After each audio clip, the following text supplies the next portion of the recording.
I'm joined by Ralph Silva from the Silva Research Network here in London.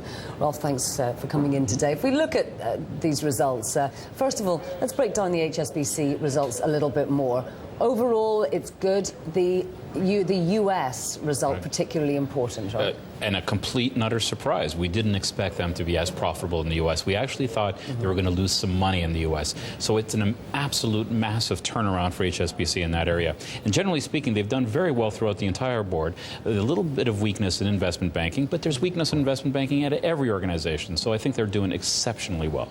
And overall, the retail banking sector is also something that's been looked at. It's come in very strongly, hasn't it? It has, and not just in the UK, but globally. So a lot of people seem to be gravitating towards the larger brands. BNP is another great example of that. And in fact, having HSBC and BNP report first is probably not a great representation of the entire European business, because these two organizations have extremely strong brands, and they seem to be attracting all the small or the retail investors to their brands. Right. Now, talking about the investment arm, HSBC, it wasn't something that it was very well known for, and yet now that seems to be growing. In fact, I think it was you called it the Goldman Sachs of Europe. Is That's that right. And how does that play in? That's exactly where they're moving towards. They've had such strength. BNP and HSBC are so well diversified that they've had the luxury to bring in massive amounts of money from Asia to actually build up these operations. And HSBC is now a significant player in the investment banking world. In fact, very large organizations have no choice but to at least talk to HSBC when they want to do some business in that area.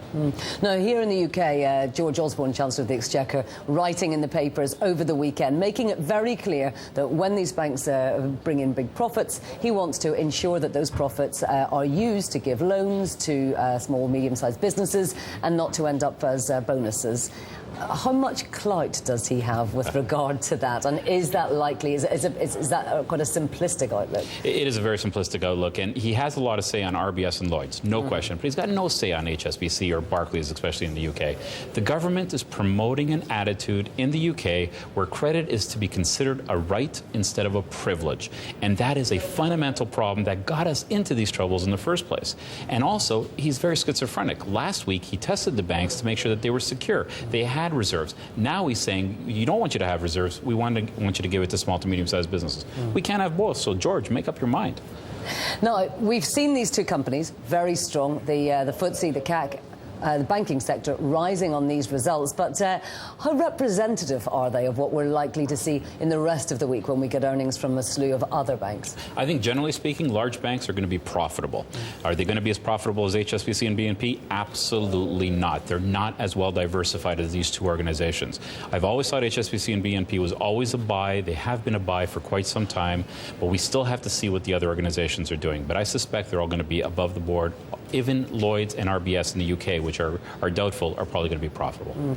Is there an issue then with the smaller banks? As you say, it seems that ordinary retail investors are moving towards the bigger banks for safety. That obviously makes even more problems for the smaller and largely indebted banks. Absolutely. The US, we lost 110 banks last year. All of them are small banks. And our stress test, we tested the first 91. My concern is 92 to 300.